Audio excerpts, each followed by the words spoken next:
Hi, everyone. So glad you're there. It's the Brian Kilmeade Show coming your direction. Hope you had a fantastic weekend. If you're in the Northeast, I know you were freezing. And if you're out in the West Coast, you're probably just loving watching us freeze. Senator Markwayne, Mullin, at the bottom of the hour. Lawrence Jones is standing right by. One Nation last night. We were live. A few hours later, we're back live on Fox and Friends. So covering a lot of the same stories, of course, over Super Bowl Sunday. Lawrence, welcome. It's good to be back. This is your second full week. Yeah, and the eye looks good. It's coming back. It's coming back, Sean. You just got to come to work, man. Right. I don't believe in excuses. So the moment they gave me the green light, I was back at it. Absolutely. And the glasses look good, by the way. Nice. Before we get more on Lawrence, let's get to the big three. Number 3. You know, a lot of times athletes are hesitant to talk about political views and how we feel about things. I feel heartbroken about what's happened in the United States when, I'm pretty sure you're referencing ICE and some of the protests and things like that. Chris Lillis, a winter, I don't even know what he does, is a winter Olympian. Not happy with America, not living up to his expectations. Sports goes political. From the new Ungrateful American Olympian in the dueling halftime shows at an underwhelming Super Bowl, sports is now caught up in the political scrum. We will discuss. Number 2. If Iran doesn't think President Trump will strike, if they keep just fooling around with these negotiations and they're not serious about taking them somewhere, they have a very short memory. True, Iran, U.S. talk, an exercise which will yield absolutely nothing. It's time the U.S. ends this evil empire, but it won't be easy. But delaying will only make it harder to win. As Netanyahu heads to the White House, he actually moved up his trip, which means a lot. Number 1. Unfortunately, we haven't heard back from the White House or Mike Johnson or Lita Thune in terms of the demands that we've put on the table, common sense demands on behalf of the American people. I hope he's not speaker, man. He is just one attack after another. 5 days until a shutdown. That's where we might just be heading unless both sides can thaw out their ICE standoff. I see an easy off-ramp to compromise, but the question is, do they? And, we know about their demands, right? Some of their demands. Judicial warrants, never going to happen. But body cameras have already happened. Wandering patrols, they say wasn't taking place, but Tom Homan's not going to put up with that, Lawrence. Well, also, when they talk about could be a win for them. That's an easy, but they never know how to take the win. First of all, the body camera funding was in the big beautiful bill. Yeah. So the rollout has been slow on that because the money needs to be activated in January. So I don't know why they're debating that. That wasn't really a sticking point. The judicial warrants are a non-starter. It's a administrative process already. Even when it comes to the asylum process. They want to reinvent the law. If they want to do that, then just pass a new law. They don't have the votes for that as well. When it comes to the wandering patrols, Tom Homan is on the ground working with people saying he wants to be more targeted. But the mayor is still saying publicly he doesn't want to, cooperate with ICE at all. Now, the governor has changed his tool. He realized the writing on the wall. Plus, he has a fraud investigation that he's under. But the mayor is still resisting. But, in real life, they're getting access to the prisons. They're getting some support from the local police because Tom Homan worked his magic. He went in there and said, I'm not Republican or Democrat. I work with Obama. You guys have seen me before. And he's saying, listen, if you don't want us on the streets, let us get him in the jails. We'll make sure that other stuff isn't done. We'll give you notice so local cops know what's happening, and he's beginning to see it. He said it would certainly help if some of these local politicians would say what's actually happening and bring down the temperature, but look for a further downgrade in Minneapolis. But New York is fortified to fight back. They got their plans in place, already vilifying ICE. Tom Homan is a numbers guy. He's also an agents guy.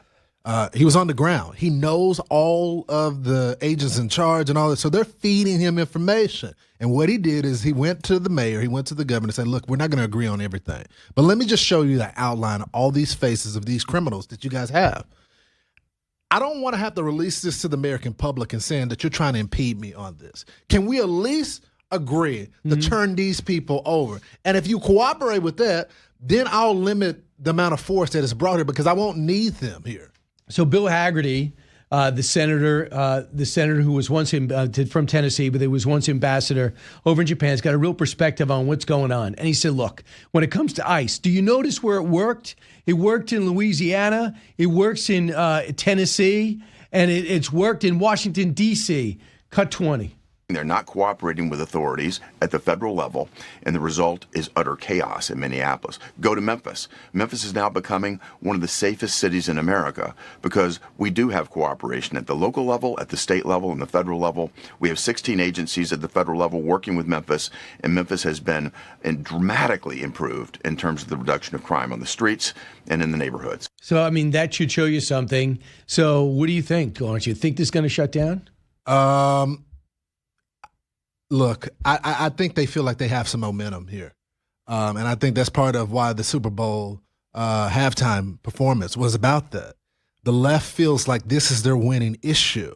And I don't think look, people want the president to be measured in his approach, which he conceded on. He said in that NBC interview. Gotta have the softer touch. Yeah, have a softer touch. You can be tough on the criminals, but have a softer touch. He's conceded. Why do they want the president to end all operations when he's already said there's some things that I've learned from this situation?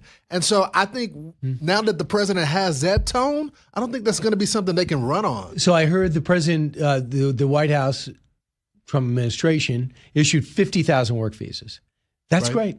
Work visas. You want to come over here and work? Let's do it. Do it seasonal, do it regular. Come over here. We just got to get your paperwork done. Well, I also like your other idea of have the president out there, get him in front of a stadium, all these people that have done it the legal way, and have the president swear him in. Yeah, evidently. Just the visual of that, I think it shows that the president is not anti-immigration. So, by the way, there's some on the right that don't want to see that. Well, you know what? They want to lose. Yeah. They want to lose. And that's I'm not one of them. And that's okay with me. Just be honest about it. Don't give the president misinformation and say, Mr. President, if you stand firm on this and deport everyone, that you can still win. That's not what he said on the campaign trail. Mm-hmm. And there's a lot of people on the middle of the road, which I think we need them to win, since the president is the one who built this coalition. They're going to stay at home, or they're not going to vote for the Republicans. There's a story in the Wall Street Journal today that Texas is feeling the pain of a crackdown on illegal immigration. So I read the story. Part of it is they see people being rounded up. They're actually in their construction uniforms that had the paperwork. So don't put people in here that have the paperwork. Illegal is one thing, but if you have the paperwork and you're in the process, you should not be doing that. Whether the critics say that these people entered into the country illegal, which is true. Maybe. But if they're now going through the legal process, through the asylum claim, these aren't people that are running away from the law. If they're going in every 6 months for their fingerprints and they have their paperwork on him, it's just not reasonable. It's not practical. And I just think that we got to take a step back and think about all the good that the president has done before. Do you want to put all that in jeopardy over this? So Mike Lawler, who's in a battleground district in New York, which is going to be an uphill battle, and he said this yesterday, and tell me what you think about his idea, Cut 24. There's got to be a legal path forward, not a path to citizenship, but a legal path forward for people to come out of the shadows so that they can work legally, that they can pay their taxes, pay any back taxes owed, pay a fine, not collect government benefits, and not commit a crime. That is the basis of the Dignity Act, so that we can actually start to solve a crisis that has been in effect for 40 years. We have over 25 million people in this country who are undocumented. You're not rounding them all up and kicking them out. It's not realistic. So the only reason why I buy into it is because he sealed the border. If he didn't seal the border, I go, what are you doing? You're giving it's a magnet, but now you can't get in if you want to. I agree with the spirit of it. I'm not sure this legislation is the right tool. Brian, you're right that he sealed the border, but they got to make that permanent. You know, that is the one thing that they're missing, is that the Americans there's some issues with Ronald Reagan and what he did, right? Because he didn't seal the border. Because he didn't seal the border. And what people have some whiplash about that. So if they do a bill like this, they have to make the measures on the border permanent. That means the military stays there. That means the Coast Guard, every single operation that is there, the assets have to be there permanently. Right, and it's got to be financed. But this is the opportunity after the midterms to do something comprehensive, to seal the border, and then to give also people that are here 10, 15 years a chance, not a citizenship, but a chance at a long-term work visa. Work visa. Some of them don't even want citizenship. They just want to be able to work. Right. Here is more from him. Cut 25. So how do you deal with this in a way that is both compassionate but tough? And I guarantee you, 10 out of 10 would take the deal to forego citizenship to have a legal path forward. And we have a broad bipartisan coalition that has come together behind that. There's over 30 co-sponsors, Republicans and Democrats. And in my opinion, that is a key component of actually fixing this problem. It is not amnesty. It is not just letting people stay in this country. The fact is they would forego citizenship. They would not get the right to vote. They would, however, have a legal path. Brian, let me tell you why. Although I disagree with the legislation as a whole, I agree with the spirit of it. And I'm going to tell you why. I used to be very hard when it comes – I still am pretty hard when it comes to immigration, especially when it comes to the jobs they're taking from Americans. You've seen it in the truck driving industry, how it's impacted them. They lowered their wages as a result of that. And so something – that part has to be rectified. Also, when it comes to, obviously, some of the criminals and what the impact that it's had against people. But you can have those positions and say, let's make it fair for the people, the Americans that actually are doing those jobs, and make sure their jobs not taken. Get the criminals out and give some work visas without tanking everything. And I just think that's the part I'm trying to message to. What do you mean tanking what? When you say tanking everything? Well, so there are some conservatives that believe that, no, you just got to go. And Charlie Kirk was one. Yes. And I understand with you. In theory, I agree with them. But what I'm telling you is that if you do that, you're going to lose. You're going to lose an election. If you go all in on that theory, and maybe you feel like that's a righteous cause. I don't. When you talk about taxes and everything else that's affecting us on the world stage, protecting our troops and all that, immigration is a big part of that. If I can get border security, have the safety of the American public, and still make sure that the value of these work jobs aren't decreased because they're cutting the market, I'm okay with that. 675,000 people have been deported with this administration in 1 year. 1.9 million did it themselves. They left on their own. 1.9 million. Those are pretty good numbers. You don't have to impress me with numbers. Just get the criminals out. Have Tom Homan in charge. He's very tough, but he's fair. Well, he's not just fair. He knows what he's doing. And I don't mean this in a disrespectful way, but you had a lot of people commenting on this, and they didn't know what they were doing. And Tom Homan has showed you within a week, he's been able to bring the temperature down without abandoning the president's core principles. I hear you. Lawrence, we're going to see what's going to happen because the president has said to me on this radio show, I agree with you. People that have been here 10, 15 years, we got to work something out because the farmers have told him, yes, these are the people that we have. They're the ones who put them in office. Construction workers too. He's a builder. I know. Construction workers across the board, they're low on employees. They can't hire people. So we're not knocking out somebody and not necessarily low wages. So that's a fact. So if you could come in and work, we just want the paperwork done. Paperwork to be able done. to track you. And by the way, you are building a track record for yourself. 100%. So then you apply for that green card, which is a trial period. That's exactly right. But if people are already cooperating with the system, they may have come in the country illegally, and they start cooperating, they're no longer aristas anymore because we know where they are. Mm-hmm. Part of the administration that they're trying to go after people right now, they're hiding. They're hiding because they're criminals. They're in the shadows because they're a part of the cartel and different operations. And so it is counterproductive to tell people, if you agree to sign on the dotted line, I'm not saying it's going to be permanent, but you have legal status right now until we finish your case. If they're checking in, it's just counterproductive. And all the cops know that. Yeah, it's going to be a big week. We're going to find out about social media addiction process and find out, did Facebook and all the Meta and all these companies go out to addict you and the kids, your kids? We're going to find that out. Also, we're going to hear about, have ICE hearings this week, and we're also going to be seeing Ghislaine Maxwell. Mm-hmm. Ghislaine Maxwell. She's going to be testifying from prison. So here we go with the Epstein files again, which are going to be unredacted, and you got to go into a reading room to see. Can I just say this briefly because I know we got to go? I think the Epstein, what he did, evil. A lot of bad things, and a lot of people that were connected to him with some bad things. But the way that we're handling this story is it's not responsible at all. Normally, if you can't charge someone, if you can't bring charge, then why are we leaking documents about a person?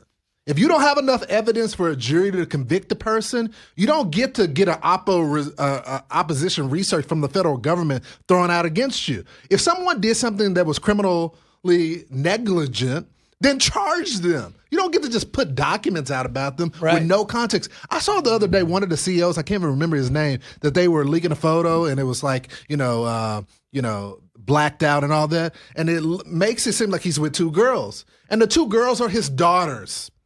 That is egregious. Absolutely. That is egregious. It's because people don't know what they're doing. Right. They're told to get millions of documents out, and Tom Massey and Ro Connor are still saying, we're going to sue you for not doing it quicker. It's out of control. Honestly, I wish a federal judge would step in and say, this is unconstitutional. All right, Lawrence, no jiu-jitsu into that ice heel. Yeah, I really want to get back on the mat. Well, listen, I'm telling you right now, don't make me come over there. Okay, I'll take your command. Lawrence Jones, thank you. Back in a moment.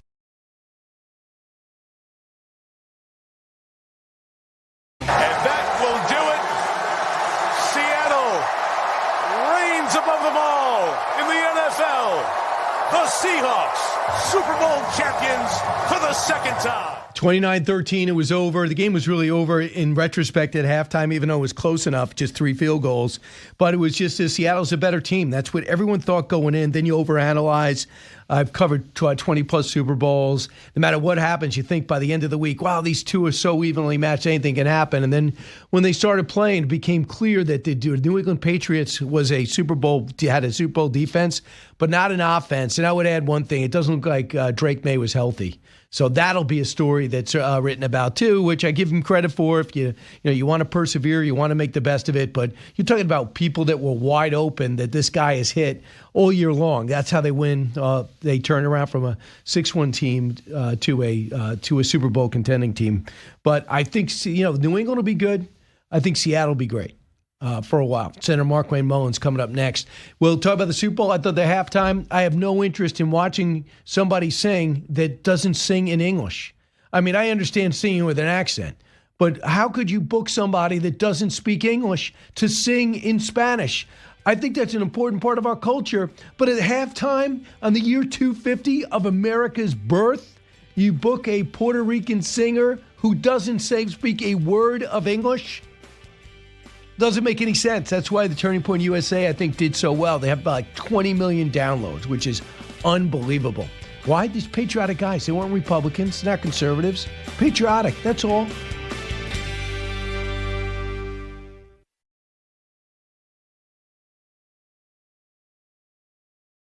Hey, welcome back, everybody. The Brian Kilmeade Show, moving your way through. And keep in mind, too, you could always watch the show on the Fox News app. A lot of our guests hop on Zoom now, including my next guest, Senator Markwayne Mullin, Armed Services and Appropriations Committee. And Senator, welcome back. Great to see you. Are you in Oklahoma? Did you make your way to Washington yet? No, I'm still in Oklahoma. I'm actually sitting in my wife's living room. That's why it looks like this. And I'm headed to the airport as soon as we break from here. I know it's going to be a big week. I mean, with the Epstein files going, Maxwell is going to be testifying. You're also going to have. I'm going to keep my eye on what's happening with this whole social media and the addiction thing when that trial takes place, and maybe what it's going to mean for legislation you guys can come up with. But first things first, the President of the United States at some point has got to address the Iranian situation. Senator, do you find it, I find it laudable that he's giving them another chance to talk, but I don't think there's any way that there's an agreement that we come to with them that we would believe and that would be adequate that would work for the Middle East or for our future. Well, we know the Ayatollah and this regime lies. And so unless there's safeguards in there that we could prove by having actual Americans in there doing the inspections, then there's no way you can do it. However, I don't think there's a deal that's going to be struck here that's going to be able to be sustainable. I think what's happening is, one, the president is putting our assets in position for the opportunity that may arise. I believe he is doing a good faith by moving forward by saying, listen, we operate by peace through strength. That means we want diplomacy first, but if not, we're prepared to use strength. And by positioning the assets, he's putting the Ayatollah and this murderous regime in their place, and essentially putting a warning signal out, because they know we can break their air defense. They know we know where they're at, because the president has already said that. He said that during the 12-day war, and we're able to keep track of this regime. And at the same time, the Iranian people were saying, hey, we're there for you, because this fight is not with the Iranian people. This fight is against the Ayatollah and his murderous regime that is killing their own people. So I believe the talks are doing two things. One, allowing the president to try diplomacy. Two, allowing us to have our assets in position if diplomacy fails. So I want you to hear Markwayne Mullin, who's in the who's in the, I guess it's the Gang of Eight that gets supposed to get briefed on all high intelligence operations. Cut 26. Well, I think the president's got to keep all the options on the table. But I would point out that a few weeks back, when the Iranian people were out in the street en masse, and the president said, hey, don't worry, we're going to come help you, he couldn't or chose not to, because we didn't have our full fleet there, because the aircraft carrier that would normally be in the Mediterranean was off the coast of Venezuela, being part of that blockade. So is he saying you're at fault for having more than one thing to concentrate on? You have to deal with Venezuela, and you have to got to deal with the Persian Gulf. That's the way it is. We have assets, and we also have the capability to refuel in midair. We did that with the 12-day war. Remember, a lot of our bombers flew out of the Midwest and was able to stay in the air for a significant amount of time. So we had the capability to deliver a strike when and where we want to. What he's leaving out there was the fact that the Arab nations around were pumping the brakes, saying, hold on, there's nobody to replace. We don't want to create a vacuum like we did in Iraq for terrorist organizations like Al-Qaeda, ISIS, and the Taliban to run free. There's a big reserve of oil that is in Iran, and some people will say, and experts will say, that there may be more oil reserves that's been robbed from the Iranian people than in Saudi Arabia. Plus, you got to be careful what Erdogan would do. If destabilization took place in Iran, you could see where Turkey would flood down underneath the term of trying to stabilize it. But we got to keep a close eye. Even though Turkey is somewhat of an ally, they're an ally that you have to verify and enforce, not trust. Right. And so there's a huge vacuum that could take place, and that's why timing is important. Remember, this isn't about regime change. This isn't about, like the Arab Spring underneath Secretary Hillary Clinton and President Barack Obama. This is about the Iranian people getting their country back from the Ayatollah that has done nothing but kill, murder, and destroy the great nation of Iran. So we need leaders to rise up. And right now, Brian, there is no leader that is sitting there saying that we're able to take place. In Syria, it took almost 12 years before a leader was able to rise up. And that was President al-Sharawi, who is now there, which is, there's issues there, but still he rose to leadership. But it took 12 years of a civil war. We don't have that luxury to allow that to happen in Iran because of the assets that are there. I know, but we could do the same thing with their oil, couldn't we? I know it'd be a lot harder. We could say, look, this is the person you could be in charge. We're going to run your oil companies until we can get some stabilization there. Maybe. Iran is much different than Venezuela, much different. One, the hemisphere is much different. Two, the neighbors are much different. And so the atmosphere, the amount of fighting that would take place without a true, strong security force, and does the U.S. want to provide that? Does the UN want to provide that security force to keep the bad actors out? Much different situation in Iran than Venezuela. Yeah, and the whole thing is there somebody to replace him? I don't think the president's identified somebody that we can work with over there, and whether it's somebody with the IRGC or somebody that used to be president, I'm not sure. What do you think about the chance of a shutdown by Friday if you don't come to an agreement on some type of ICE reform? What are you hearing? I think it's very likely that the shutdown will be DHS only. So that's only roughly about 3.5% of the government. So most people won't recognize it. But I tell you who will recognize it. There are TSA agents that'll be asked to work for free again. The Coast Guard that'll be asked to work for free again. You'll have some air traffic controllers because of some cross connection with transportation and Department of Homeland Security that won't be receiving their full pay. And you'll have the Secret Service that is guarding a lot of individuals that are highly important to the United States right now that won't be getting paid. So, and FEMA, let's not forget about FEMA when disaster hits, which disasters has just hit. I'm very concerned about this because the negotiations that were supposed to be taking place isn't taking place, not in good faith. They've had a demand of 10 things they want. Democrats meeting, they have a demand of 10 things they want, which actually all pair with another one. So actually it goes to about almost 23 demands, and they're not sustainable. It's not realistic. They're wanting to handcuff DHS, Department of Homeland Security, from doing their job by allowing Border Patrol to be very restricted and the ICE agents being very restricted to what they can and can't do. And my thing about this, Brian, is Congress passed these legislation for ICE specifically and for DHS. And so if they don't want DHS, meaning specifically ICE agents and the Border Patrol, from doing their job, then Congress needs to pass through laws.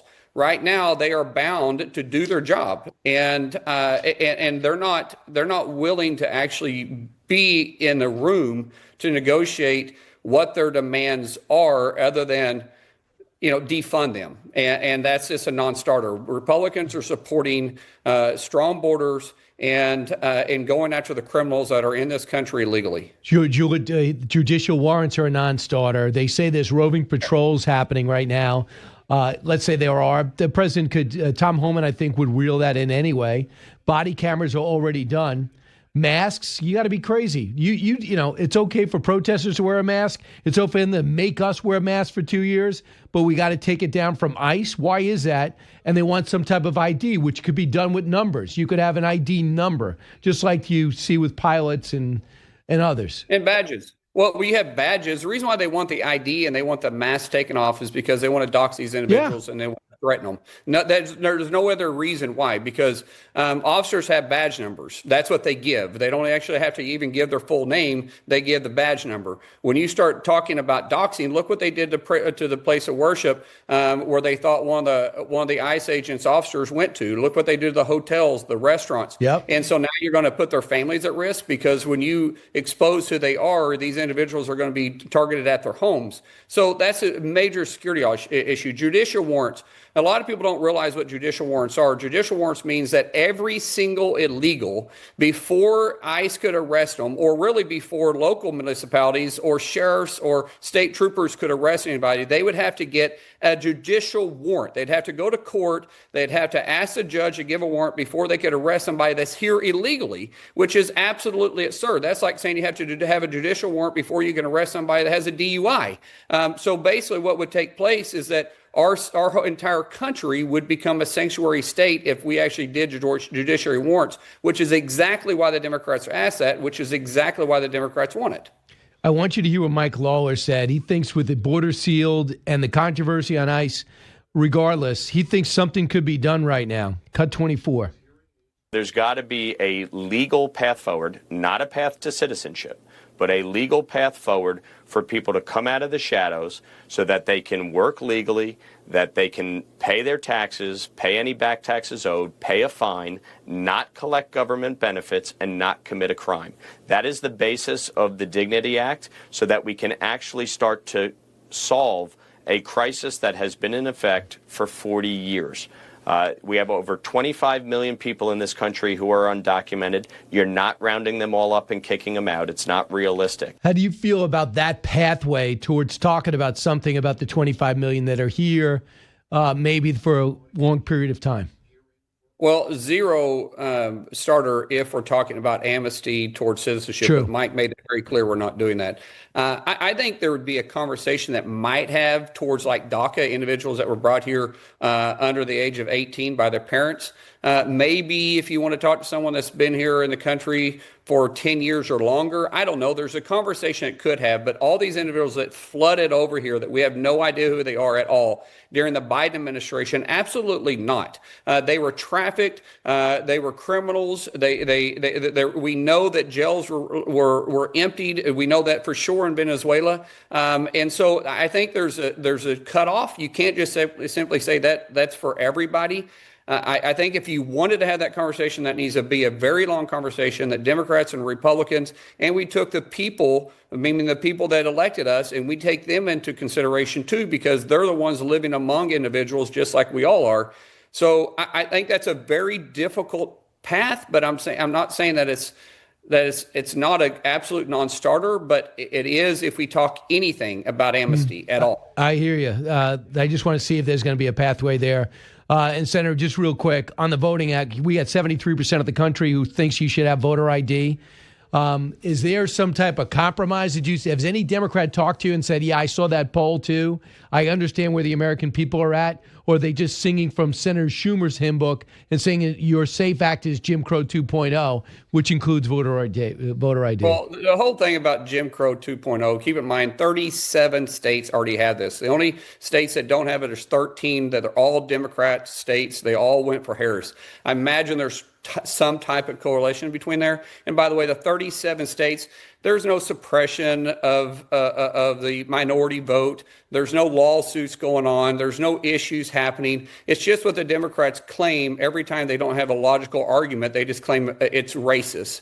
The truth is that there's plenty of Democrats that are representing states that have voter ID already, and they are willing to have a conversation, just not publicly. Typically, what that conversation has to do with is immigration reform, true immigration reform. And I chair the No Labels group, where we have Republicans and Democrats that come along, and that No Labels group, we've had a very strong bipartisan approach to saying, hey, listen, if worse comes to worse, maybe we can put immigration reform with DHS, and we can add the SAVE Act because it's going to be negotiated, because the SAVE Act is what we want. They want immigration reform, and maybe there's a longer conversation, but you can't have it within a week. You can't do this in the 2-week time that the Democrats demanded we do the CR for. So if they want to have that conversation, Brian, we all need to come back to the table and maybe extend the CR for DHS for maybe 6 more weeks, and then get into a room with President Trump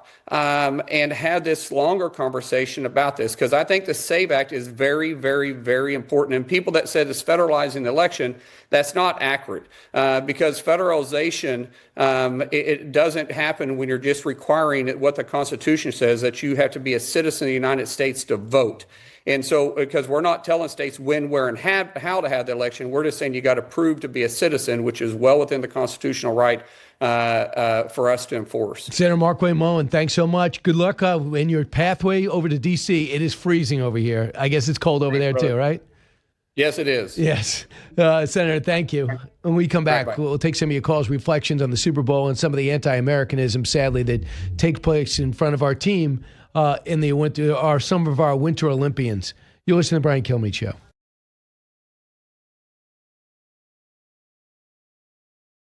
We're going to do another halftime show for the country next year. So I'm breaking a little news here, Brian. 20 million at very minimum. I think that number is going to go higher, 40, maybe even 50 in the next 24 hours. So I can tell you that's a shot across the bow. People are paying attention. And, you know, if you give us a year to plan this thing, I'm really excited to see what we can pull off. But we got to do it for the country. And this was a massive success, and we were grateful to do it. Yep, that is Andrew Colvett, who joined me last night on One Nation, breaking the news. They got between 10 and 25 million downloads on various platforms that they were on. They were streaming on Turning Point USA with Lee Brice and Kid Rock headlining, and Gabby Barrett also there. So I thought it was great. I thought it was really good. And they're doing it again next year. Why wouldn't they? They in the middle. They advertise for jobs. So you're a young person saying to yourself, I have trouble getting on track. They're asking to see if they want to. They're going to hire you. They're going to hire people then if you know about Turning Point, if you listen to this show, you probably would fit in great with your agenda.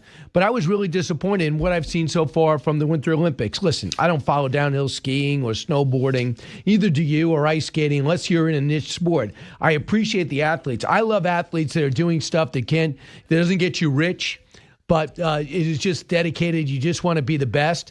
And that's why I couldn't believe when I'm hearing this from different athletes. For example, we had Hunter Hess. Here is Quinn Dellinger. She is a freestyle skier who happens to be gay. Cut 44.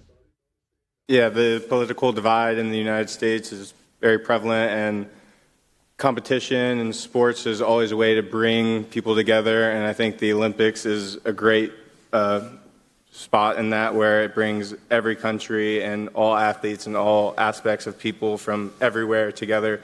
So I think that this is just a great way to show one country. Okay, that was a good comment from Quinn Dellinger. That was not the one I was talking about. Listen to Hunter Hess, cut 43. It brings up mixed emotions to represent the U.S. right now, I think. It's a little hard. There's obviously a lot going on that I'm not the biggest fan of. Really? So we always thought that skiers and snowboarders need to agree with all policies in the administration. Do you think that Jesse Owens agreed with everything going on in the U.S. during segregation, but he still competed with the U.S. against Hitler and his promise of an Aryan race? What's going on here?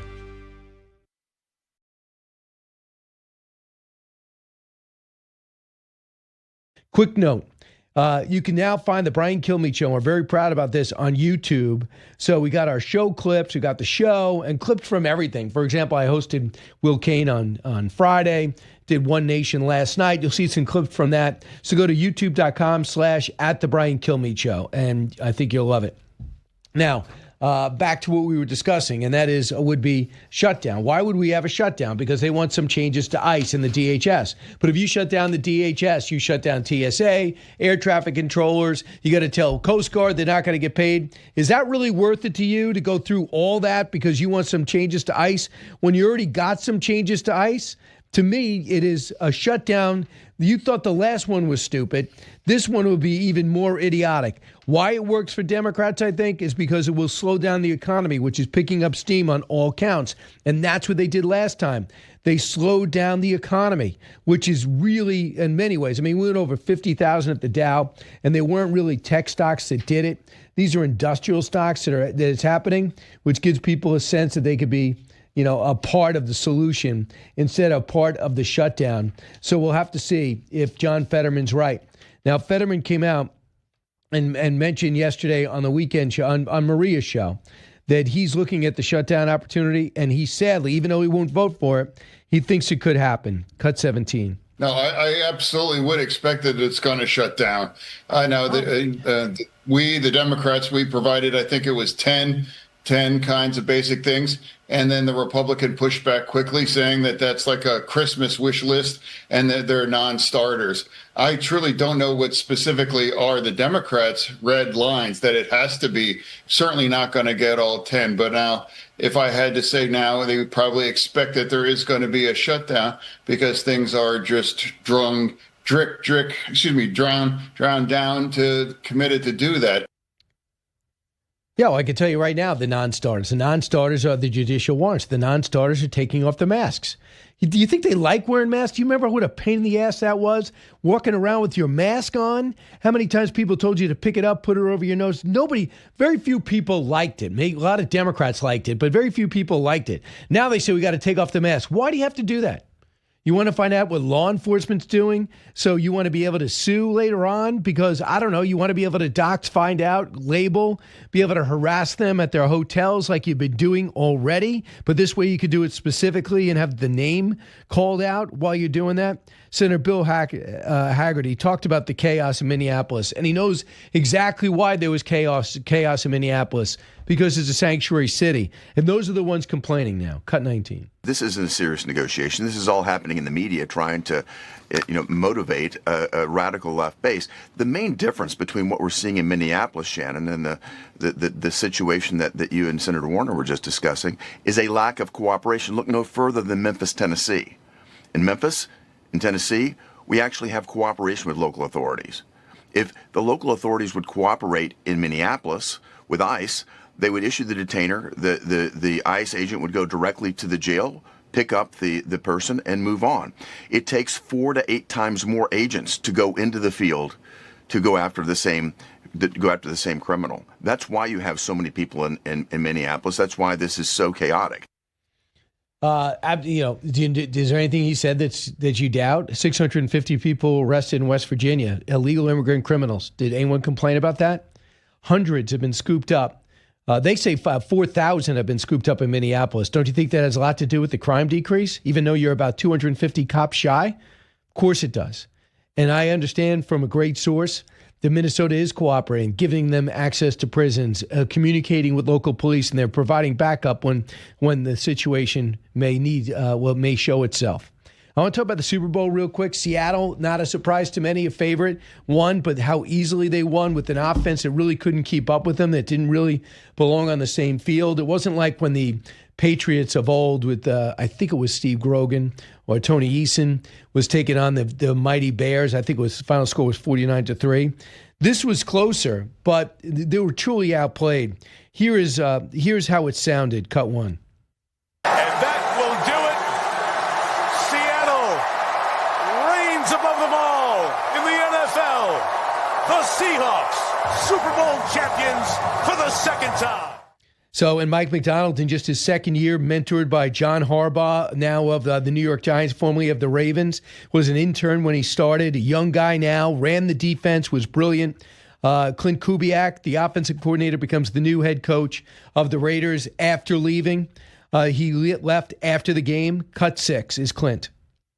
I've said it a million times, a million different ways, but I think if you really think about what he's overcome, you just got to have so much respect for him, and because this league will beat you down.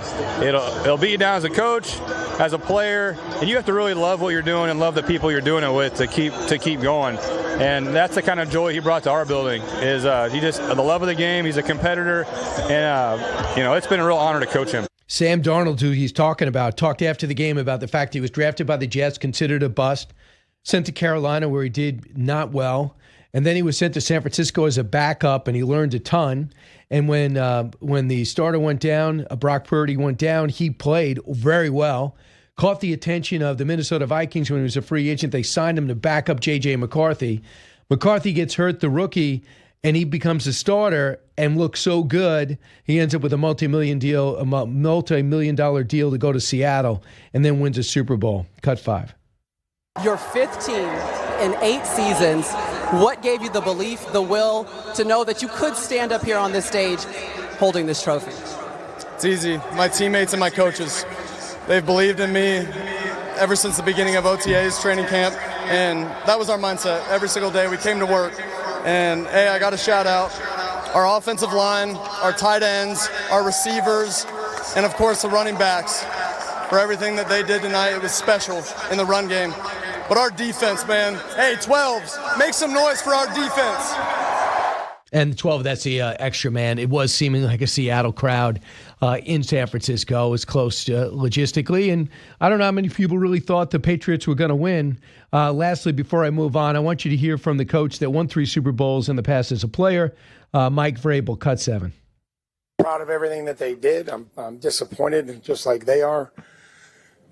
I reminded them that we're 307 days into what hopefully is a long, successful relationship and program, and that it's okay to be disappointed. We have to be disappointed and upset together.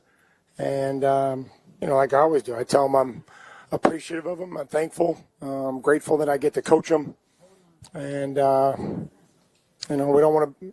Part of our identity is not being a front runner. And so, again, just like every year, somebody's going to lose this game, and we have to remember what it feels like and make sure that it's not repeated. Yeah, they'll add some pieces and they'll be back contending, but they're no longer in the basement. They're on the right track. They picked the right coach, and that seems to be the nature of this league. So at the same time, we have the Winter Olympics going on. We got Bad Bunny at halftime. I guess downloads, he must have talent. I don't see it. Sing Spanish. I don't like it. I'm not against Spanish, but I mean, to have one Spanish song, but every single song on what is now the American pastime, I don't get it. You want to make sure the Hispanic community watches, but you don't need to kowtow to them to book a Spanish-speaking artist. Meanwhile, the Olympics, you got some really ungrateful Olympians who, in their defense, they keep asking these questions by what I think are left-wing media looking for headlines to have some 20-something-year-old disparage the country because we're not living up, air quotes, to their high expectations, I guess. Here's Quinn Dellinger. Quinn is somebody that said the right thing when asked. Cut 44. Yeah, the political divide in the United States is very prevalent, and competition in sports is always a way to bring people together, and I think the Olympics is a great spot in that, where it brings every country and all athletes and all aspects of people from everywhere together. So I think that this is just a great way to show one country. Cut 42 is Chris Lillis, freestyle skier. As athletes, we're proud to represent our country. I love the USA, and I think I would never want to represent a different country in the Olympics. With that being said, a lot of times athletes are hesitant to talk about political views and how we feel about things. I feel heartbroken about what's happened in the United States when, I'm pretty sure you're referencing ICE and some of the protests and things like that. I think that as a country, we need to focus on respecting everybody's rights and making sure that we're treating our citizens as well as anybody with love and respect. And I hope that when people look at athletes compete in the Olympics, they realize that that's the America that we're trying to represent. What are you talking about? Think it through. So what is actually bothering you that we're getting murderers out? Do you want to mention the thousands that are gone now? The 1,900 that self-deported? The 650,000 that was scooped up, 70% of which have criminal records, either convicted or charged. And then if there's some other people caught up in the network, okay, you could be upset by that, but go check it out for yourself before you jump to conclusions. And those people scooping up illegal immigrants, they're putting their lives on the line for very little money compared to what you're going to make if you're successful as an athlete. So I'm sorry we're not living up to your expectations. During World War II, a lot of people think that putting Japanese in internment camps was bad. But there was a lot of pride. Nobody was speaking out against this country. I couldn't find anything, including the segregation was taking place in the South, because there was so many hellacious things going on in various countries. You ever hear the Chinese speaking out and others? They don't have the right to speak out. I give you the right to speak out, but why would you want to? As Michael Ruzioni said, in 1980, by the way, in 1980, when interest rates were in double figures, did that make you depressed? They were coming up the Vietnam era, that the whole military had rusted out, that we were in the so-called malaise under Jimmy Carter. Do you think that Michael Ruzioni worried about that as he took on the Russians and then later beat Finland and won a gold medal? He later deleted his challenge to Hunter Hess after he said this, cut 43. It brings up mixed emotions to represent the U.S. right now, I think. It's a little hard. There's obviously a lot going on that I'm not the biggest fan of, and I think a lot of people aren't. I think for me, it's more I'm representing my friends and family back home, the people that represent it before me, all the things that I believe are good about the U.S. I just think if it aligns with my moral values, I feel like I'm representing it. Just because I'm wearing the flag doesn't mean I represent everything that's going on in the U.S. So yeah, I just kind of want to do it for my friends. So that's just it. I am sure that everybody that sings the national anthem, that gets on the podium, that walks in the parade, agree with everything going on in the U.S. at all times, from 76 to 80 to 84, 88. Boycott the games over in Russia, and then 84 they come and boycott our games, and we boycott their games in 80. I'm sure that everything that was going on in the U.S., that every athlete agreed with all of it. But they just said, yeah, represent this country, been through a lot. We emerged as the number one military and economic power in the world. We're the superpower, the voice of freedom. Maybe you didn't like the Vietnam War, that's fine, I'm going to compete. It's just amazing to me that that's the sentiment you feel. If you're upset about the country, you could start off by saying, love the country. For the most part, I'm here as an athlete. There's certain things I change, but I'm not running for office. There's certain things I like, but I'm not running for office. I'm not really endorsing anybody. So number two is the thing that was brought up too is, and Clay Travis brought it up, Why is it all these American reporters asking American athletes to put down the country? You listen to the Brian Kilmeade Show. Back in a moment.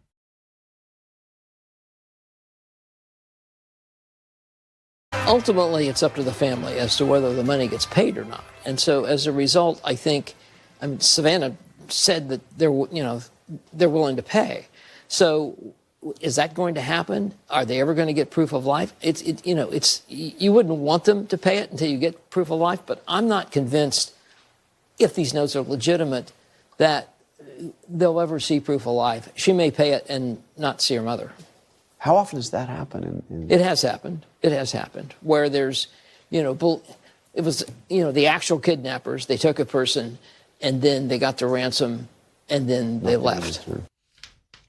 So that's who we're looking at now. The Guthrie situation, Savannah Guthrie's mom, Nancy, that was Brad Garrett. He's a retired FBI agent, and he's not convinced that this is a legitimate letter, and they have not provided proof of life and a way to communicate directly. They go into local stations. So that's kind of throwing a lot of the so-called experts off and the hunt for her.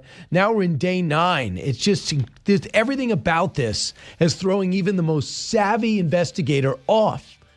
Going back, impounding the car, going back, looking at the septic tank, opening and closing the crime scene is crazy. Coming back into the gas station and saying, I got a mysterious car, and then we don't hear anything after. And then the sheriff goes to a basketball game at the same time Savannah Guthrie and her brother and sister are releasing another tape directed to the hostages. Crazy.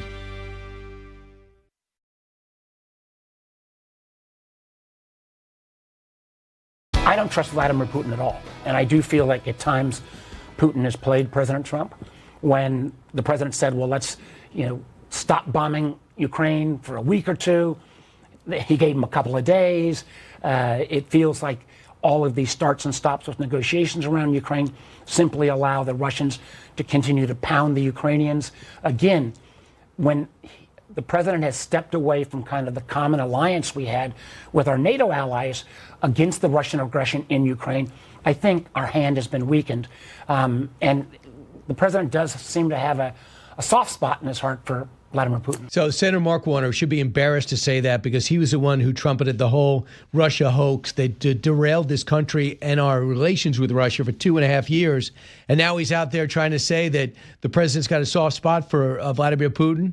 And by the way, where were they going right now? They had the tight alliance. Joe Biden led a tight alliance. Were they even talking to the Russians? Were they even bringing an end to the violence? Was it even an attempt? No, they weren't worthy of a conversation. Trump came in and is engaged. And he acts like the other way was the right way. If they did not slow walk weapons, we might not still be in a war right now. Ukraine could have won right off. Let's bring in Stephen Moore. Stephen Moore is the former chief of staff of the U.S. House Representative, founder of the Ukrainian Freedom Project, and raises money to help the Ukrainians withstand this barrage of drone strikes that's destroying their energy sector. Stephen, welcome back. Thanks, man. Good to see you. So, tell me the state of the war from your perspective. Well, I was in Kyiv about 10 days ago. I live in Kyiv, and it's cold there, man. And although do you have heat?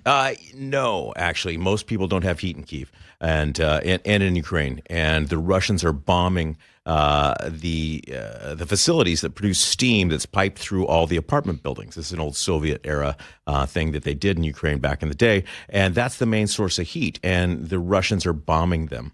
And even those of us that have intermittent electricity, my wall unit pipes in air from the outside and heats it, and then heats my apartment. But at 20 degrees, the air is too cold for my wall unit to heat it. So, and you only have 3 or 4 hours of electricity a day, and you don't know when it's coming. And so when that happens, you got to cook, you got to wash your clothes, you got to crank up the heat to try to heat your apartment. It's not a nice place to live right now. What about the fact that they were going to not hit the energy sector for a week? That didn't work. Well, that's just nonsense because, it takes Putin a week to build the drones to, and set up the next attack. So it's always a week. So that was just some nonsense PR by Vladimir Putin, who, you know how if Putin's lying? He's talking. His lips are moving, yeah. And so it's just nonsense, man. So they're in trilateral talks. They got a hostage exchange. We know that. I mean, prisoner exchange. We know that. It's good to see. And now it looks like Ukraine says one of the things they plan on doing is upping the casualty numbers from 35,000 in December. They think this year they're going to look to kill 50,000 Russians a month. You would think that that would result in victory, but there's some saying that that's not going to be enough because he has no value in Russian life. Well, look, our adversaries are Russia, Iran, China, and North Korea, and all the Islamic extremist movements. Those guys are all working together. What do they have in common? No value of human life. And the Russian strategy is just to push meat into the war machine.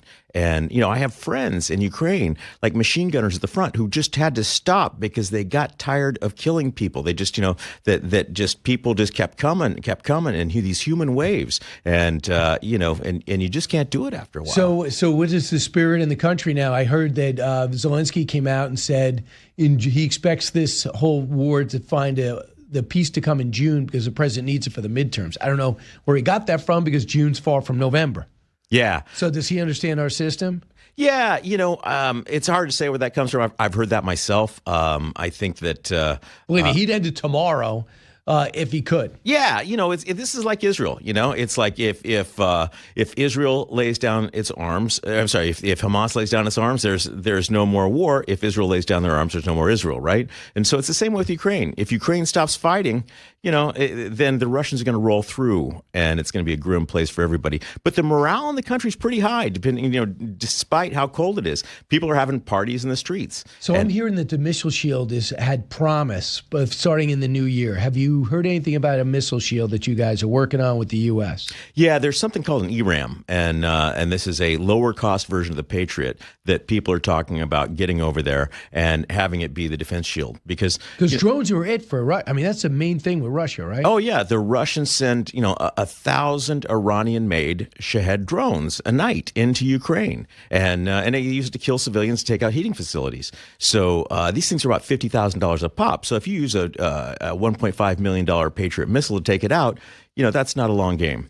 And it's not a smart way to do things. Yeah. So right now we're in a situation where the trilateral talks are going. The short pause in the war has stopped.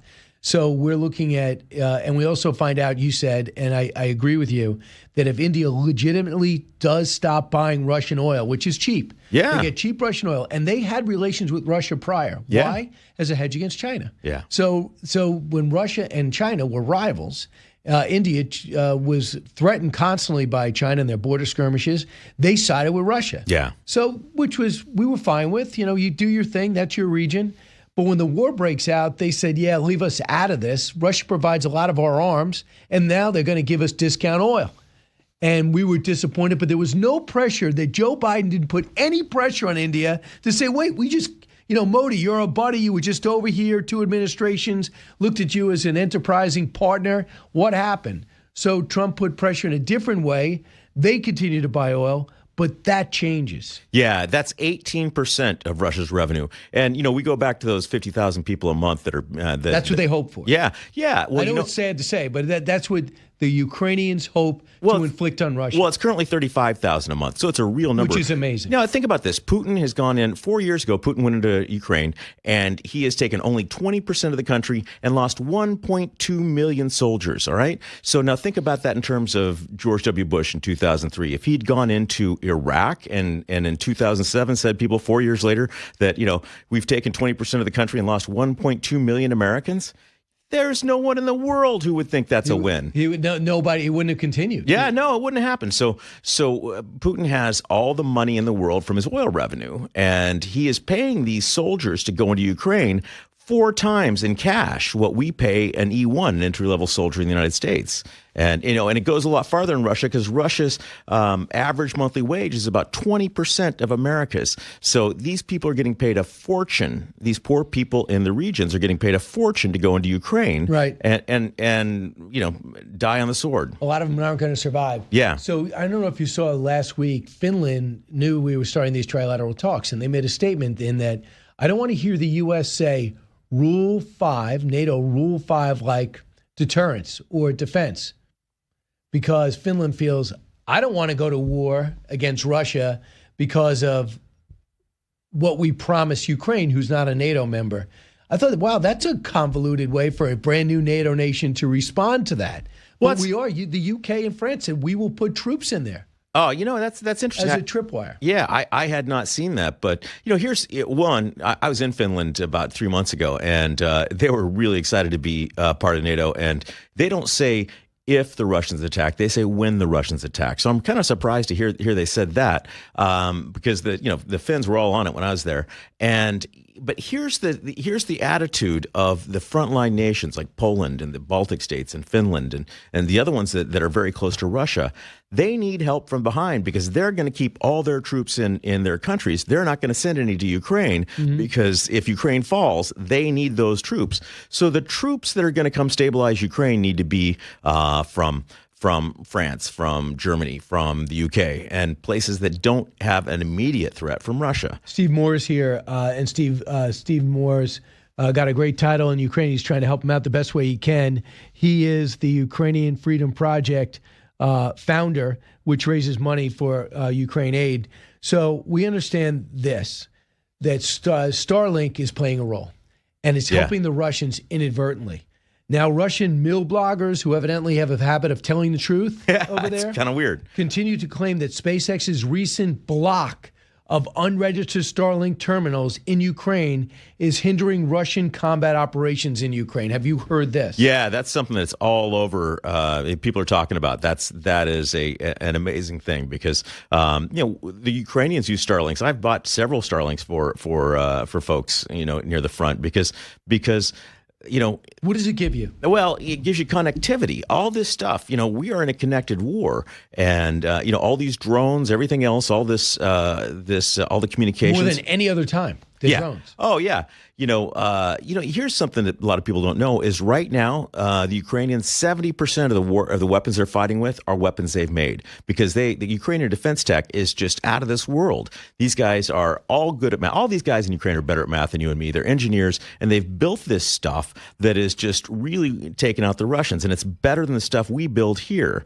So and it all is connected, and it all is connected on Starlinks, and the game is, can you jam the other guy's connected weapons? And right now the Ukrainians are winning that, and Starlink, Elon Musk is helping out. Right, and for a while, first he was all Ukraine, then he was kind of indifferent. Now it's pretty clear where he stands, and I think that could be the benefit. I just hope we find a way. This is the way I think, Steve, the way to end it quicker is what Biden should have done right away. What do you need? Get it to you right away. Everything that they've asked for under Joe Biden, they eventually got. But they got it so late, it was almost inefficient. Oh, we're going to give you F-16s, but first we got to train you for a year. Yeah. And then they never came. Trump had to deliver the F-15s or F-16s. Yeah. So now if you get them Patriots, we're not going to get you Patriots. You don't really have Patriots. Okay, you got Patriots. You have HIMARS. You can't really get you HIMARS. You got HIMARS. Oh, yeah. Right? We got ATACMS. Not enough, but they got ATACMS. Okay, you got them. But if they ever just gave it to them when they had it, Ukraine could have done better tactically and maybe listened to us, in my humble opinion, from what I understand, which you would know better. Tactically, I think we had a better plan. They did their own plan, and their surge did not work 2 years ago. Yeah, but that's all, again, predicated on having the weapons they need at the time they needed them. And that surge that they did, if you look at some of the NATO commanders, they say, you want to have number superiority, artillery superiority, you want to have air superiority, and the Ukrainians had none of them, yet the Biden administration pressured them Without to do a navy, they were destroying the Russian Navy. Yes. Without any help from NATO, they reopened the waterways to allow them to deliver their grain. Yeah. This is underappreciated. Yeah. Oh, yeah. The Ukrainians, again, as you point out, they've got like 6 ships or something, and with their missiles, they have taken out a third of the Russian Black Sea Fleet. Yeah, exactly. Their missiles and their drones, and and we need. Here's what's happened: is that we have put billions and billions of dollars into Ukraine to build their army. Ukraine now has 900,000 people in their army. It's by far the largest, most powerful in Europe. Yeah, the second biggest army in the region after Russia. Yeah, exactly. So think about this, America. You say, well, it's not our war. Well, think about it. Do you want the second biggest army to join the biggest army? And who do you think is going to stop that army if they combine and to try to take Western Europe? it's going to be us again. Yeah. It just doesn't get better from here, And but again, our defense tech is kind of like made in the desert here, and it's not as good as the stuff that the Ukrainians are making. They got $500 kamikaze drones.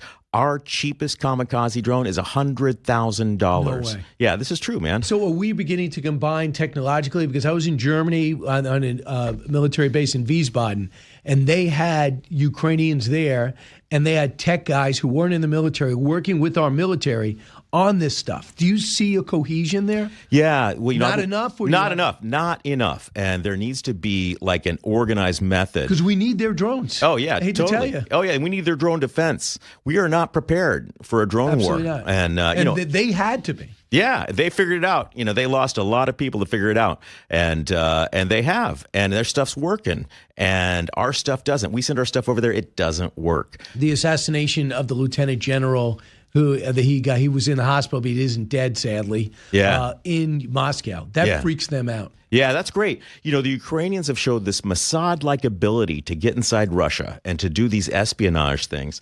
And you may remember Operation Spiderweb.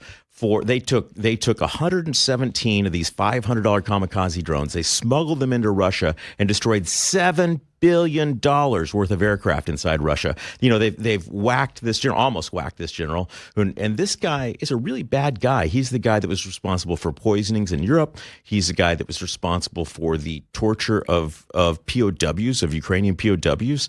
And this guy's on his back in a Moscow hospital, and hopefully that he's not going to get up anytime soon. Absolutely. Stephen, if people want to support you and your cause. Yeah, UkraineFreedomProject.org, UkraineFreedomProject.org.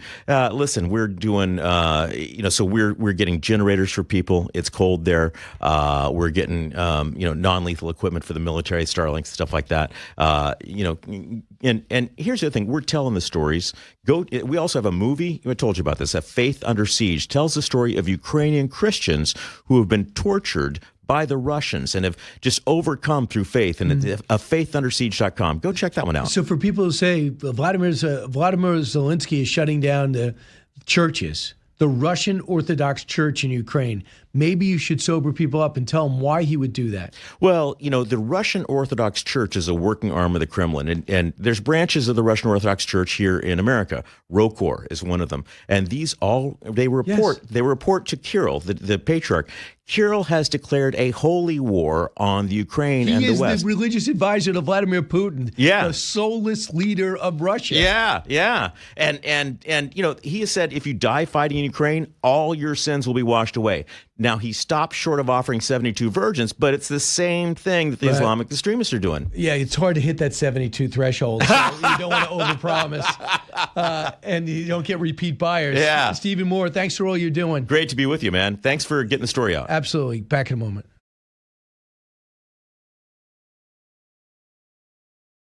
Now, Kenneth, this moment is funny because I heard you barely even want to break down the huddle. So now you got to talk on the microphone after winning a Super Bowl championship.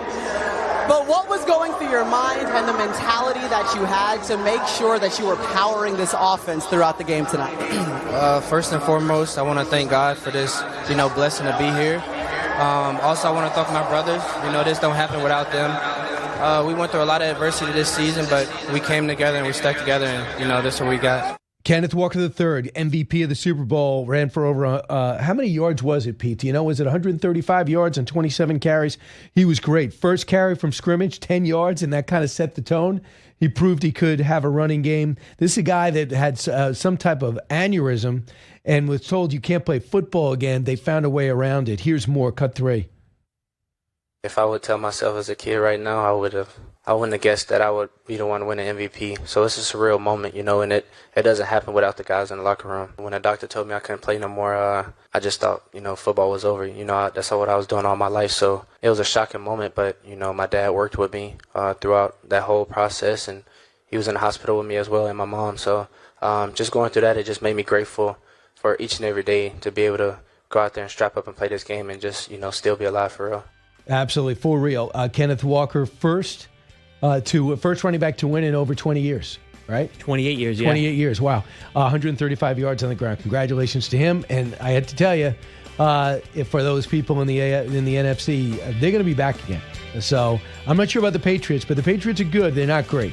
By the way, check out my YouTube channel, youtube.com/@the Brian Kilmeade Show. I want to continue to grow. You'll love the clips.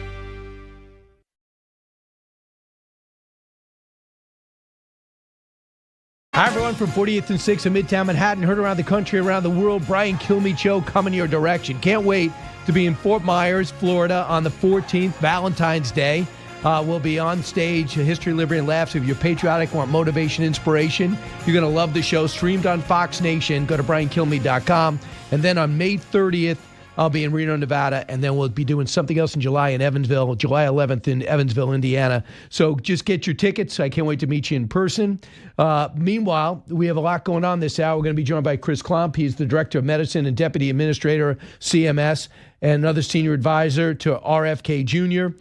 We also know this. They're trying to crack down on fraud all across this country. In California, they say it's the worst. It's beginning to be uncovered. And don't you think we forgot about Minneapolis? I have not, and I know you have not.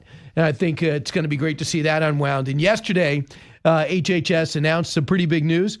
They signed for the MAHA movement, none other than Mike Tyson. So Mike Tyson is not, and I think this is legitimate. Ian O'Connor, by the way, is coming up a little bit later. I'll ask him about that. Columnist with The Athletic, formerly of the New York Post.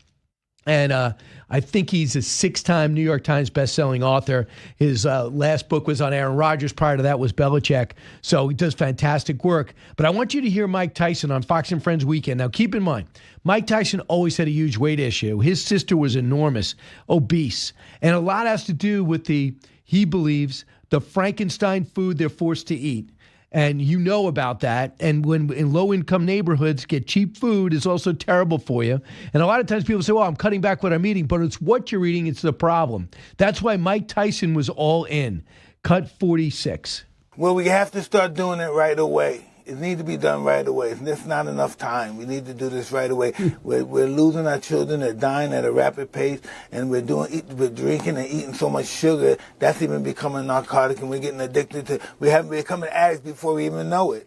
Being addicted to sugar. Sugar's pretty much of a narcotic, so we all love sugar. I'm one of those people too. So we have to just change our pattern of eating in order to be really the strongest country in the world. That is true. And he said a lot of it we just had no knowledge of. And that's one thing that I've not heard the MAHA movement truly address, is that if you want to get the best food for you, you go to Whole Foods. Whole Foods bought by Amazon famously. And Whole Foods is pretty much, not every aisle, every item, but most of the items, they're good for you. They go out of the way to say, look, this is where to eat. Well, a lot of Whole Foods don't pop up in working class, lower class areas. So what you do is you get a lot of the foods that are cheaper, and a lot of the foods that are cheaper are processed foods that are terrible for you. So then you get obesity, you get health problems, and they got the medical issues. See how it's all compounded and related? This is what RFK's legacy will be. You can debate him on vaccines. You could debate him on certain things in terms of, I don't love what they're not really pouring money into biotech like they should, but I do like what he's doing with the MAHA movement, and I think the more people like Mike Tyson you get, they can honestly say he used to balloon up by about 30, 40 pounds. Then his sister died of obesity, and his mom, too, had huge problems with her weight. And in retrospect, he says, yeah, I had metabolism issues. Didn't seem like when he was fighting. Metabolism issues. But the other thing is, I ate terrible. No knowledge of it. Thought I was eating cheap and it was affordable. But I found out that a lot of stuff I thought was good for me absolutely wasn't. So that's a minor thing. The other big story that's happening in about 5 days, we could be looking at a shutdown for the most ridiculous reasons. I mean, we're talking about reforming ICE. They got 10 punch points to reform ICE for the Democrats. For them, if they had their druthers, it would be abolish ICE, which is insane, but let's just move on. One thing, they want to take off the mask. Number two, they want judicial warrants. Number three, they want IDs on everybody's uniform. Number four, they want a body cams. Okay. They want announcements before you come into neighborhoods. They don't want to be really bothered in sanctuary cities. So that's not going to work. The thing that's going to work is body cams. Sure. Random patrols. Yeah, absolutely. I don't think you should be driving into Home Depot saying, show me your papers. We're pretty much not going to be allowed to do that in the Constitution, because once you're here, you do have some constitutional rights. Understood. So having said all that, Hakeem Jeffries is still going to town. Cut 16. Unfortunately, We haven't heard back from the White House or Mike Johnson or Speaker or Leader Thune in terms of the demands that we've put on the table, common sense demands on behalf of the American people. And so in our view, the ball is in the court right now of the Republicans. Either they're going to agree to dramatically reform the way in which ICE and other immigration enforcement agencies are conducting themselves so that they're behaving like every other law enforcement agency in the country, or they're making the explicit decision to shut down the Coast Guard, shut down FEMA, and shut down TSA, and that would be very unfortunate. I mean, I know you're in the spin machine. You have to say things that make no sense to make you seem tough to your base because, after all, you almost got a primary challenge in New York from a socialist. But there was nothing that he said that was accurate, was nothing but bloviating and spin. Nothing. Now, I know you could say Kevin McCarthy and Speaker Johnson, but they never do it to that extreme. I mean, just come out and say there's 10 demands we haven't heard back. But to come out and say that the Republicans are going to shut this down when it was all your idea and all the appropriations bills were agreed upon until the death of that activist in Minneapolis, and prior to that, the other woman that hit a ICE agent. Both of her unfortunate incidents, neither deserved to die, but unfortunately, the situation was leading to them some type of consequential activity, whether it was an ICE agent that was going to be injured or whether it was an individual. And the local, you've heard us talk about this before, but the local politicians are the ones that radicalized everyone. The one that's bringing it back down to earth is Tom Homan. You're going to watch by the end of the week, he already brought 700 ICE agents out and Border Patrol.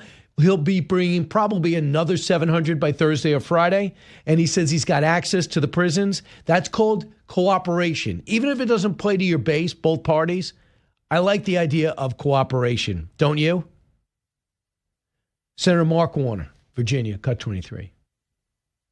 Do I think the DHS funding will run out based upon the battle over judicial versus administrative warrants? No. Do I think there will be a set of reforms that would be palatable, not just to Democrats, but to the American people? Americans are being killed in Minneapolis. The law enforcement there, the local cops can't do their job because you've got so many ICE agents out and people having their houses raided where then the local police has to come. Okay, hit pause. See, he talked himself into circles. I watched him on 2 shows. He talked himself into circles 3 times.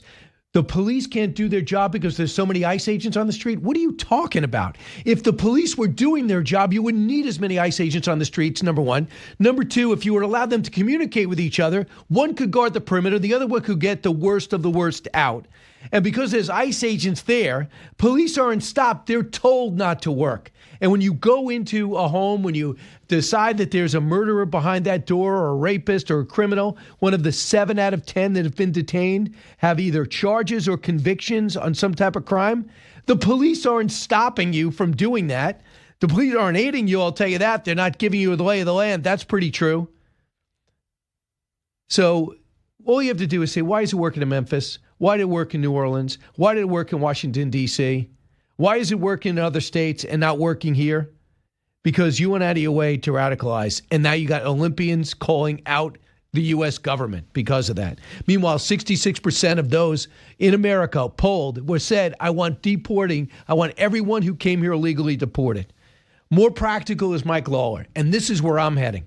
I thought he just got said, for the people that have been here, that have been obeying the laws, that came here illegally because of a porous border in past administrations, we don't give them citizenship, but you give them a way to stay because these farmers, these meat packers, other employers, restaurants, hospitality will vouch for them, sponsor them. Cut 24.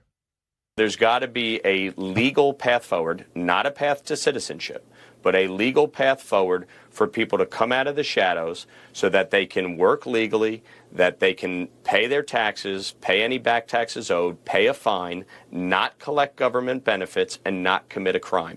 That is the basis of the Dignity Act so that we can actually start to solve a crisis that has been in effect for 40 years. We have over 25 million people in this country who are undocumented. You're not rounding them all up and kicking them out. It's not realistic. So look, I'm going to take a break. I don't want to take too much time away from Chris Klomp. I want to get his director of Medicare and deputy administrator CMS. But that's just reasonable. Now, many of you don't like that idea. All right. But I'm in the real world. I'm not in an ideological world. I'm in a world where I know everyone can't agree with me, that I got to compromise. That's the world I think you got to get to while not giving up your values. You got to do the best you can. You can't get perfect. You can't get everything. Get most. Chris Klomp, next.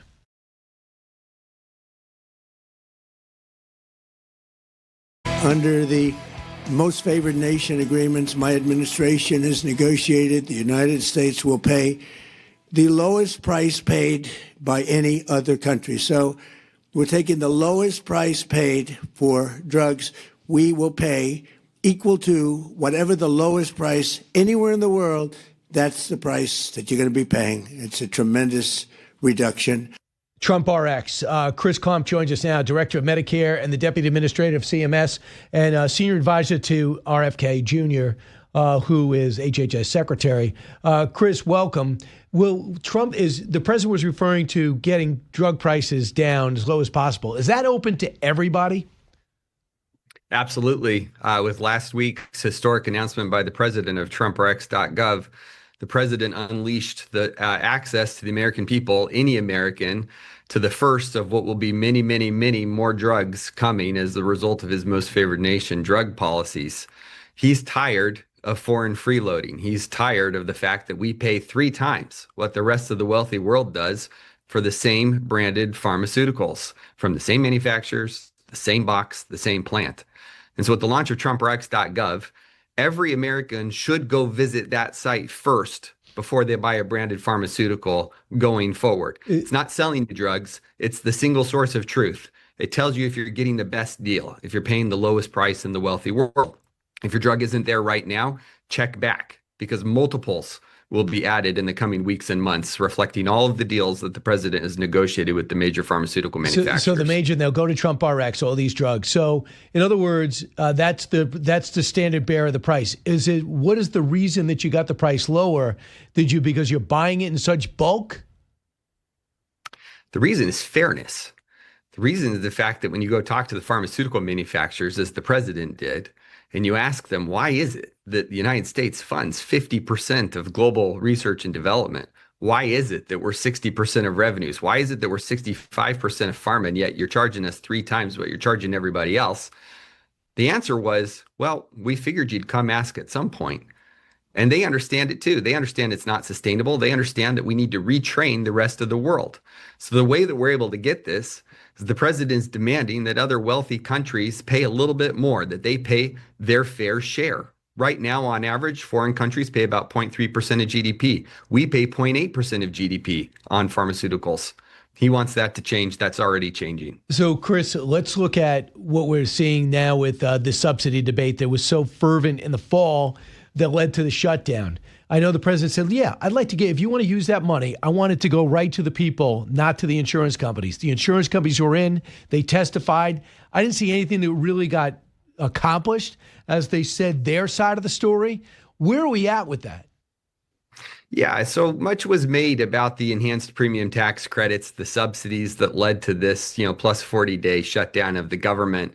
What you didn't see was a whole bunch of people fall off of the marketplace Obamacare plans. You don't see that in the data. You see enrollments flat to slightly up. What you didn't see was massive increases for the vast majority. By the way, just to be clear, marketplace plans, we're talking less than 10% of America. We talked about Obamacare like that's affecting everybody. It's not. It's like 6 or 7% of the population. Now, it still matters. We need to do right by them, and we can.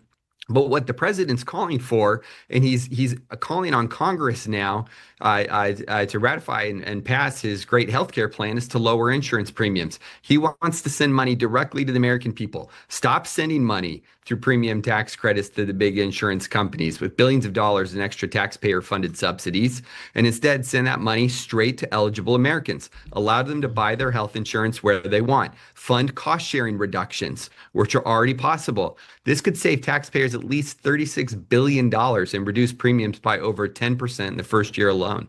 Chris, when you hear Hakeem Jeffries come out and say the president and his administration has cut Medicare and Medicaid more than any other administration, What do you say? I don't see it. I see Medicaid having grown by 50% over the last 5 years, peaking at 90 million beneficiaries on what was supposed to be part of the American social contract. You do everything you can, and if you come up short, we're our brother's keeper. We'll step in. And that contract remains sound today. But the program grew for those eligible for it, right? For those eligible, for those who are not able-bodied, who can't get their insurance somewhere else. But the program spiked at ways that blue states and red states were calling and saying, we can't afford this. It's too big. The Biden administration alone reduced the scale of Medicaid by 15 million beneficiaries. Did you see 15 million a 15 million increase in uninsured lives over the same time frame? No, you didn't. Why not? Because those people could and did get insurance elsewhere. So when I look at it right now and say, how do I respond to this on Medicaid? What the president did, what happened in the Working Families Tax Cut legislation is allow Medicaid to be a sustainable long-term program. He cherishes it, we cherish it, and it's about longevity. It's about lasting. So it's working. Medicare and Medicaid and Medi-Cal and the things like that, they were supposed to be state-run. They were, and yet the feds fund 62% of those programs. So we've got a bit of a stake in that. That's why the president's calling on not having illegal immigrants funded by Medicaid, for example. Why should one state that chooses not to subsidize another state that does choose to? So the other thing I'd respond on this, by the way, is show me the cut in Medicaid. At no point does the Medicaid budget go down. It's still growing by over $200 billion. It went from growing 8% a year, 2.5 times GDP, to still 5% a year. It's still growing nearly twice the rate of GDP. The program has not been cut. It simply isn't going to grow $5.4 trillion. What we're doing is wrestling with the fact that we've got to right-size costs. And that's what the president's calling for in the Great Healthcare Plan. We have got to address cost. We've got to make the underlying system work better for all Americans. So what else are you guys doing to be proactive? I understand about the subsidies supposed to evaporate, the big debate, but what are you guys doing proactively on this in the last minute we have? Yeah, so you've seen it on drug prices. We're not stopping.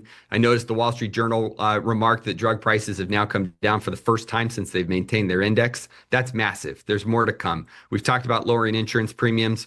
We're focused on maximizing price transparency. That's part of the Great Healthcare Plan. How do we get hospitals to post prices on the wall? How do we have informed consumers who know what they're buying?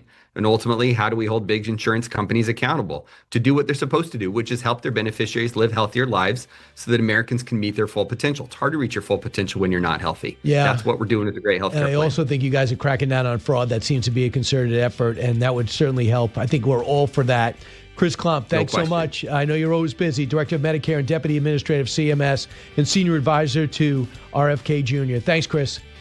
Thanks, Brian. Nice to see you. All right. We'll be back in just a moment with Ian O'Connor, Brian Kilmeade Show.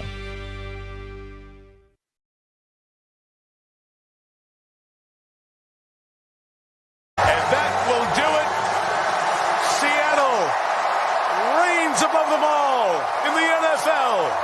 The Seahawks, Super Bowl champions for the second time. And there you go. Mike Tirico did a wonderful call. Chris Collinsworth on color. Not much of a game. It's not Seattle's fault. They came to play, and I think they just overmatched New England, whose defense looked great. The offense was anemic, but Ian O'Connor's the expert. He's been writing for years, best-selling author multiple times, 6 times in all. His latest book about Aaron Rodgers, part of that wrote about Belichick. Ian O'Connor, welcome back as we welcome you in on Zoom. Were you actually covering the game this year? Was not. I've done a lot of Super Bowls in my career, but not this one. Obviously, I was on call last night in case I had to jump into action from afar. But it was a bad game, no question about it. Listen, I grew up, there were a lot of Super Bowls that were non-competitive, and this one was close to that. I just think the better team won. They were more physical, Seattle was, and I did not like New England's game plan. Obviously, everything in hindsight is easy to call, but I didn't understand against that defense what Josh McDaniels, who's probably the best offensive coordinator of his generation, really was trying to accomplish there, because it didn't put New England in its best position to win. Do you think Drake May was hurt? He was banged up without question, but you could say that, Brian, about everybody on the field at this point of the season. And it looked to me like he was good enough to play a good game. He just didn't do it. And I think the offensive line really let him down, particularly his left tackle. And I just thought against that defense, the amount of pressure Seattle was generating, that why didn't they go to a quicker offensive game, screen passes, design draws for Drake May himself, turn him into a running back? Because in the Super Bowl, Brian, you're no longer worried about your quarterback getting hurt. You just put everything out there. And I just thought he could have run more on designed, delayed draws and screen passes, quick passes to the receivers. And it just didn't seem like they had that as a big part of their game plan, and they paid the price for it. Yeah, here's Drake May on losing the Super Bowl, cut 8. Yeah, it's hurt. No doubt. Definitely hurts. It's been a long ride. They played better than us tonight. They deserve to win that game, and speaking for the whole team and myself, just what a journey it's been for us. I love this team, love those guys in that locker room, and we'll leave it all on the field. And I know a lot of guys do that tonight, and just came up short, didn't play our best, and that's what happens. 23, he's going to be back. He'll be back in contention, and the team has proven they're going to be in contention. I don't know if they're going back to Super Bowl again, where I'm pretty convinced Seattle is only going to get better. Sam Darnold is the great story. Tell everybody, Ian, the Sam Darnold you knew and got drafted in the New York area. What happened? What happened in Carolina? How did he begin to rehab in San Francisco, shine in Minnesota, and then win the Super Bowl in Seattle? Went back to a column I wrote years ago, obviously his rookie year, where he loses a tough home opener to Miami. And I wrote, you could see physically he's going to be a star. He had all the physical skill. He had mobility. He had the arm, escapability. He's huge. And yeah, he's a big guy and just had everything you need to be a successful quarterback. The Jets did not surround him with enough talent, didn't have the right people to develop him. So that starts this journey. I mean, right after his first year, you have a new general manager and a new head coach in New York. And that's a bad start. And so after a few seasons, he ends up in Carolina. He bounces around the league to his 5th team. Now, you look at last year, Brian, the decision by Minnesota after winning 14 games with Sam Darnold moving on because he struggled at the end of the season in the playoff game that they lost. But still, he went 14-3. And they decided to go with J.J. McCarthy, and that turned out to be a disastrous decision.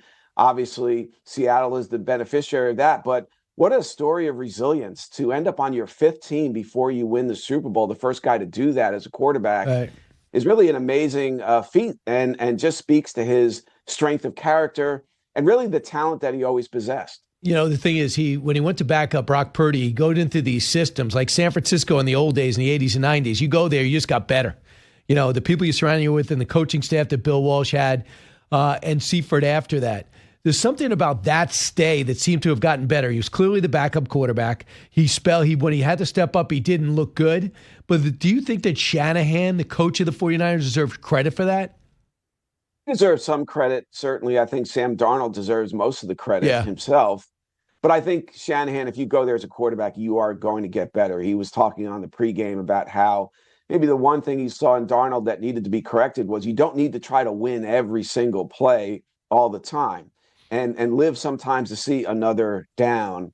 But yeah, Kyle Shanahan makes quarterbacks better without question. But Sam Darnold deserves the lion's share of the credit just for hanging in there, 5 teams. And really the confidence hit he took when you go 14-3 for a team and they decide to let you go to overcome that right away and win a Super Bowl is really a stunning story. It really is. So Clint Kubiak will be the next coach of the Raiders, whose dad obviously was and he won a Super Bowl, didn't he, Kubiak, with Denver as head coach? He did not, but I think that's, he's a guy now who has a great opportunity to go to Las Vegas and have a chance to become a quarterback under a coach under Tom Brady, who really is filling very small shoes. And I think that's important. A lot of times you have coaches who go into situations where they're following a tough act. In this case, he's not. And so that's a great opportunity for Kubiak. Yeah, so here he is talking about Sam Darnold, and Clint Kubiak gets a lot of credit for being the offense coordinator on Seattle and doing a lot of the coaching. Cut 6. I've said it a million times, a million different ways, but I think if you really think about what he's overcome, you just got to have so much respect for him, and because this league will beat you down. It'll beat you down as a coach, as a player, and you have to really love what you're doing and love the people you're doing it with to keep going. And that's the kind of joy he brought to our building. Is the love of the game. He's a competitor, and it's been a real honor to coach him. So he feels he's got to rebuild the whole thing, but he's going to have a quarterback in Mendoza to build that team around. It seems to be a good start, Ian. Yeah, it really is. And I think Mendoza, it's interesting. Unfortunately for the Jets, they have the second pick in the draft, and it's a one quarterback draft. It sort of seems that way anyway. But you look at Gary Kubiak, obviously had Peyton Manning, and at the end of his career, winning that Super Bowl with a quarterback who, I don't want to say Peyton was barely functioning at that point, but he was not the reason, of course, that they won that second ring for Peyton. It was really the defense and other parts around him. And I think Mendoza is the kind of talent to start with a young quarterback like that, who really, look what he proved in college. He took the losingest Division I team ever and made it a champion. One of the great stories really in the history of American sports. And so it's just a great piece to start your career, to build around him and have a chance to have a long-term partnership that really can be successful in the AFC side of the draw. All right, so that game's done. It was not much of a game, but Seattle deserves all the credit. Got it. Understand. So let's talk about some of the other smaller stories. Bill Belichick and Robert Kraft do not get into the Hall of Fame. Tony Dungy was really called out by one of his colleagues saying, you were part of the voting committee. How could he not be in it? And Tony Dungy, who's one of the great people you'll ever meet, period, football or out of football, said, I blame the system. They could only allow us to put a certain amount of people in, and he put Drew Brees and some other players in. Your thoughts about Bill Belichick not being in, or people being resentful because he wasn't the most personable guy around? Yeah, listen, the system is out of whack and it needs to be changed. I think the Hall of Fame will change it, where you have senior players competing against coaches and contributors like Robert Kraft and obviously Belichick. And you can only vote for 3 of those 5 candidates. And so that does need to change. But at the end of the day, there were 20 candidates in all. When you include the modern era players and the people I just mentioned, Bill Belichick was the best of those 20. So he had to go in regardless of the system. He had to be one of your 3 picks in that category. And then you go from there. And that didn't happen. So I think Rodney Harrison was right. I'm not sure Tony Dungy appreciated that exchange taking place right on national TV. But the criticism there was fair. And I think without question, the Hall of Fame will now change its voting system and allow more people to be voted on candidates instead of 3 out of 5, 5 out of 5, or at least break that category up and have coaches and contributors separate from the senior players. Yeah, I guess we'll see what happened. Now, what do you make of his girlfriend wearing a T-shirt of Robert Kraft's controversial situation that happened a few years ago? I'm not going to glorify it by going back. I like Robert Kraft too much. But for this 24-year-old to stand next to Bill Belichick wearing an anti-Kraft T-shirt, I mean, come on, Ian O'Connor. That is totally unacceptable with a woman that is totally unacceptable. Well, that surprised me, right? Because at times you've seen Belichick and Kraft try to publicly suggest that they still have a pretty good relationship. And I think that was certainly uncalled for. I guess some people thought it was funny.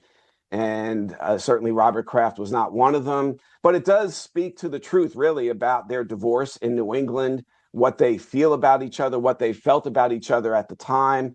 And should that T-shirt be worn? No, it shouldn't. It was. And so I don't want to hear anything going forward about how Belichick and Kraft actually do have a decent relationship. To me, that proves it. I don't know. They both didn't get into the Hall of Fame. Does Bill believe that Kraft had something to do with him not getting in? I would still just put that on the voters. They had an opportunity to make Bill Belichick a first ballot Hall of Famer, and they didn't do it. Kraft was not a voter. But that just speaks to the true nature of their relationship. So going forward, I don't want to hear that they actually do like each other or still have a pretty good relationship, because that proves obviously the opposite point. When you were doing your book on Belichick, did they try to sell you on that? Yeah, of course. I mean, the Patriots tried to sell you on that in the final years of really even the Brady run, and that Brady and Belichick had a pretty good relationship. And well, it was Kraft and Brady versus Belichick at the end. That's the way it played out in those final years in New England. And there were a lot of people in the building who wanted Belichick to re-sign Brady, to sort of for the first time bow and say, hey, we need you to stay here and maybe kiss his ring a little bit. And Belichick wouldn't do that. So I think that, there were people inside the organization who would speak the truth on that relationship off the record. On the record, there was a lot of, hey, this partnership is a lot more harmonious than is being portrayed. And I don't think that was the case. Hey, Ian, you're the one with all the knowledge, but from what I remember, he had the Falcons job. And Arthur Blank picked up the phone and talked to Kraft and said, what do you think? Or vice versa. At which time Kraft basically said, he doesn't talk to you. He's going to do his own thing. You're going to really have no say. And Arthur Blank went elsewhere. And people were shocked that he didn't get a job that year, but I thought that the Falcons had the best shot. What's the reality? I think that there's some truth to that, but I would think at the end of the day, Arthur Blank is the one who made that decision. And if you're not going to hire Bill Belichick, I think there were people inside his organization who said, hey, when Belichick comes in, he's saying the right things right now, but he's ultimately going to bring all of his people into the building and take over, which probably is true, by the way. And that would cost some of those people their jobs with the Falcons. So Blank took a pass. And listen, the way things have worked out in North Carolina so far, maybe not the worst decision in the world, but it is hard to believe that Belichick wouldn't get a job after winning 6 Super Bowls and going to 9 in New England. I mean, somebody should have hired him. And the Jets wouldn't even take a meeting with him, which to me was crazy because if nothing else, if you sit with Bill Belichick, you're going to learn a lot about the AFC East and institutional knowledge that he's acquired over time and dominating your franchise. But the Jets did not even take that meeting, which was a pretty stunning turn of You events. mean in the offseason? You mean before they hired Aaron Glenn? Belichick called the Jets and wanted to sit down and talk about the job, and the Jets decided not to do it. And what year was that? I did not know that, Ian. What year was that? Yeah, this is before they made their most recent coaching hire with Aaron Glenn. Yeah, he wanted to talk to the Jets, and they didn't take the meeting. Ian, I don't blame them. He embarrassed that organization when he took the job and resigned from the job with a note. I mean, I don't blame them, even though those guys are gone now and the owner's different.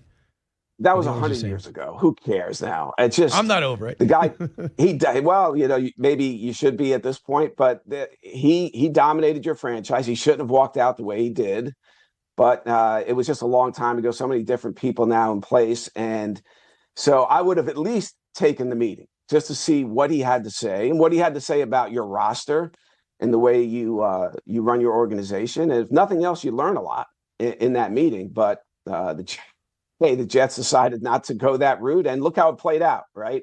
So they're nowhere right now.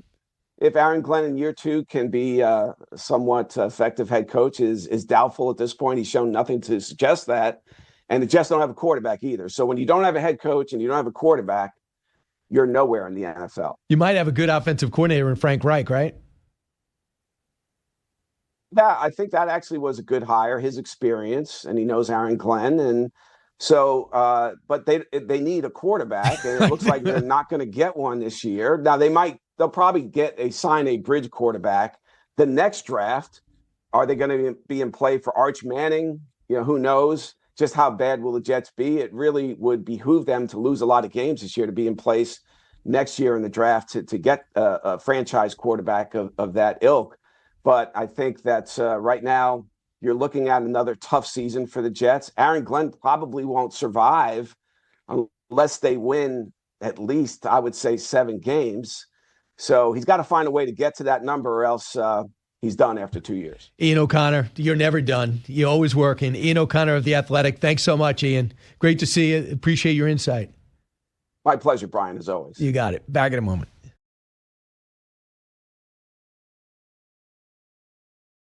It was terrible. I mean, he's won so much, won so many Super Bowls, great coach. Became a little bit controversial, I guess, after that, his little period after that. During it, he was just a great coach. I thought it was very inappropriate. Do you think he deserves it, the Hall of Fame? Oh, yeah. It's like, what have you done for me lately? Well, you have a great career, and he has had a little bit of a controversial year and a half, 2 years, maybe. But what difference does that make? No, he should be in there right at the top. See, number one, first I'm going to comment on NBC. They just did a good interview. He asked tough questions, but he let him finish, but he still had to know that sometimes Trump talks in circles, so he jump in politely. That's all he wants. You don't have to kiss his butt. All you have to do is be fair, and those questions are fair. Give him that, and then come back and say, what did you learn from what happened in Minneapolis? He will answer it. But if you are saying your approval rating is 36%, the Republicans are this, and this, and you've did this tweet, and everything's negative, then you ask, what have you learned from Minneapolis? His back is up. He's not gonna give you anything. You know who also understands how to do that? Kristen Welker. Never met her, but he gives her interviews because I think she's fair with him. She's not easy. Easy doesn't work either. For Trump. It does for Trump, I mean. He thinks it works, but it doesn't. But when you ask direct questions, you have a follow-up logically to what the person answers. That's all he wants. Go to BrianKilmeade.com. I want to see you in person. We're almost sold out in Fort Myers. And then May 30th, I want to see you in Reno, Nevada. And don't forget Evansville, Indiana in July. BrianKilmeade.com.